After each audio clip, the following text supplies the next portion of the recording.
Welcome to This Explainer. Today, we're digging into a story that honestly feels less like a simple financial mistake and way more like a chilling true crime documentary. We're going to look at exactly why James Howells lost 8,000 Bitcoin and how the ultimate quest for digital sovereignty, that dream of holding your own wealth completely off the grid, ended up literally buried under a mountain of physical waste. So let's dive right in. We really have to start by grounding ourselves in the sheer, mind-boggling magnitude of what was actually lost here. 8,000 Bitcoin. Now, back when this was mined, it was just a quirky hobbyist curiosity. But today, that is a staggering treasure worth hundreds of millions. I mean, we're talking about a fortune that could change entire generations of a family. But here's the kicker. This massive fortune doesn't sit in some sleek Swiss bank vault, or even on a highly secured digital exchange. And this perfectly illustrates the bizarre reality of this whole story. It is instead entombed under 100,000 tons of rotting, toxic filth at the Dockway Landfill site in Newport, Wales. Section 1. The Ultimate Digital Treasure, the 2009 Origins. To understand how this happened, we gotta wind the clock back to 2009. An IT worker named James Howells mined this fortune, and he did exactly what early cryptocurrency evangelists preached. He practiced true self-custody. He wanted to achieve total financial freedom, totally out of the reach of governments and banks. So he stored his single private key on one single hard drive at his home. He made no copies, no backups whatsoever. He was, quite literally, his own bank. Section 2. The catastrophic mistake, a fatal error. You see, holding your own keys means you have total control, but it also means you carry the absolute weight of the risk. And this built into an absolute nightmare over just a few short years.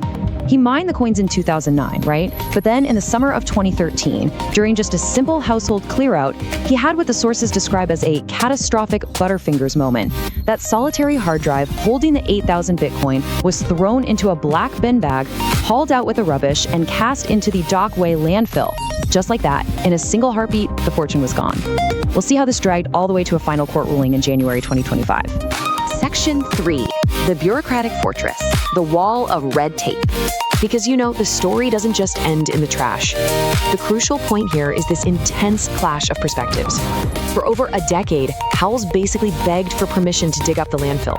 He even offered the Newport City Council a massive share of those hundreds of millions just to fund the excavation. But they built an absolute wall of silence and red tape.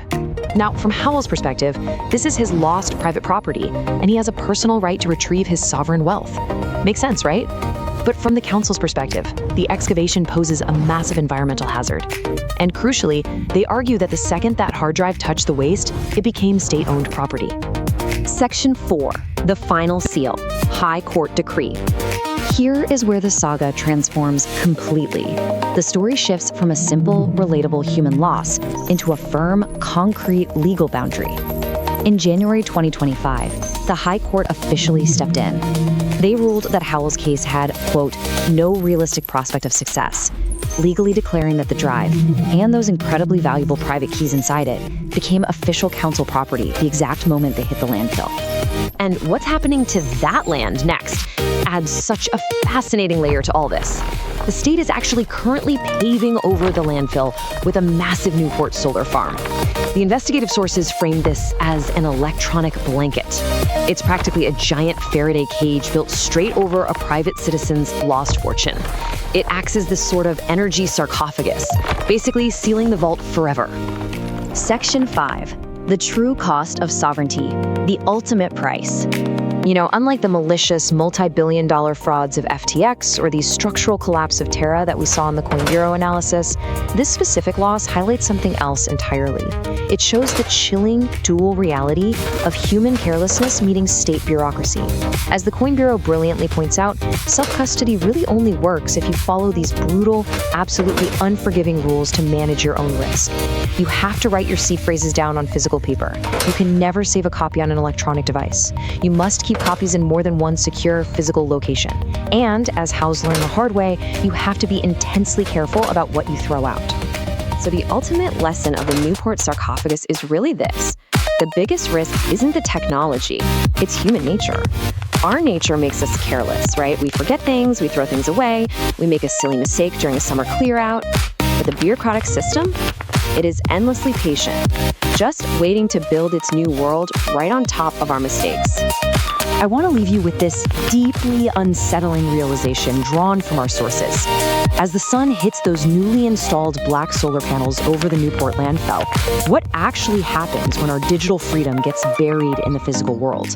If your entire legacy was buried in the dark down there, you really have to ask yourself, is that energy just powering our homes, or is it the humming of a state-owned vault we can never, ever enter?